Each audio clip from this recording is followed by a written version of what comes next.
Ezhumalaiyan arts and science college மற்றும் Ezhumalaiyan polytechnic college Nannilam. கட்டண சலுகையுடன் degree மற்றும் டிப்ளமோ படிப்புக்கான அட்மிஷன் நடைபெறுகிறது.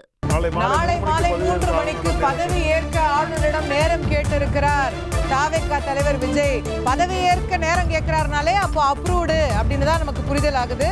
நம்ம ஆளுநர் மாளிகையிலிருந்து வரக்கூடிய அதிகாரப்பூர்வ பிரஸ் ரிலீஸ் வருது அப்படிங்கிறத நம்ம பார்க்கணும். அது இன்னும் கொஞ்ச நேரத்தில் வர்றதுக்கான வாய்ப்புகள் இருக்கிறது. நாளை மாலை 3 மணிக்கு பதவி ஏற்க வேண்டும் அப்படின்னு ஆளுநரிடம் விஜய் அவர்கள் கேட்டிருப்பதாக நமக்கு தகவல் தெரிவிக்கின்றது.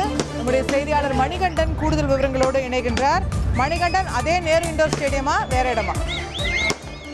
ஒரே நாள்ல இரண்டாவது முறையாக கிட்டத்தட்ட முதல் முறை சென்று அடையாறுல யூட்டர்ன் போட்ட பிறகு இரண்டாவது முறையாக அடுத்த அரை மணி நேரத்தில் ஆளுநர் மாளிகையை நோக்கி புறப்பட்டு தற்போது ஆளுநர் மாளிகையில ஆளுநரை கூட்டணி கட்சி தலைவர்களோடு சேர்ந்து பெரும்பான்மைக்கு தேவையான 118 எண்ணிக்கை தாண்டி 120 சட்டமன்ற தொகுதி உறுப்பினர்களுடைய ஆதரவு எனக்கு இருக்கிறது என கூறி ஆட்சி அமைப்பதற்கு உரிமை கோருகிறார் தமிழக வெற்றி கழக தலைவர் விஜய். இதே நேரத்துல ஆளுநரிடம் நாளை மாலையே பதவி ஏற்பதற்கான கோரிக்கையும் வைக்கப்பட்டிருக்கிறது. அதே நேரு உள் விளையாட்டு அரங்குல பிரம்மாண்டமான முறையில இந்த பதவியேற்பு விழாவை நடத்த தமிழக வெற்றி கழகம் திட்டமிட்டிருக்கிறது.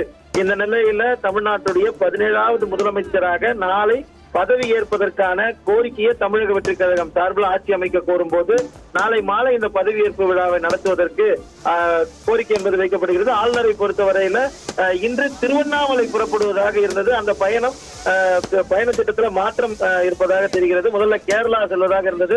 அந்த பயணம் முழுமையாக ரத்து செய்யப்பட்டிருக்கக்கூடிய நிலையில ஆளுநருடைய அவைலபிலிட்டியை பொறுத்து இந்த அறிவிப்பு ஆளுநர் மாளிகையிலிருந்து அதிகாரப்பூர்வமாக வரும். தமிழக வெற்றி கழகம் சார்பில் தமிழக வெற்றி கழக தலைவர் விஜய் தமிழ்நாட்டின் முதலமைச்சராக நாளை பதவியேற்பு நிகழ்வு நடத்துவதற்கு ஆளுநரிடம் கோரிக்கை வைக்கப்பட்டிருக்கிறது. ரைட், நாளை மாலை 3 மணிக்கு பதவி ஏற்க ஆளுநரிடம் நேரம் கேட்டிருக்கிறார் தாவேகா தலைவர் விஜய் அப்படின்னு புரிஞ்சுக்கிறோம். Ezhumalaiyan arts and science college மற்றும் ஏழுமலையான் பாலிடெக்னிக் காலேஜ் நன்னிலம். கட்டண சலுகையுடன் டிகிரி மற்றும் டிப்ளமோ படிப்புக்கான அட்மிஷன் நடைபெறுகிறது.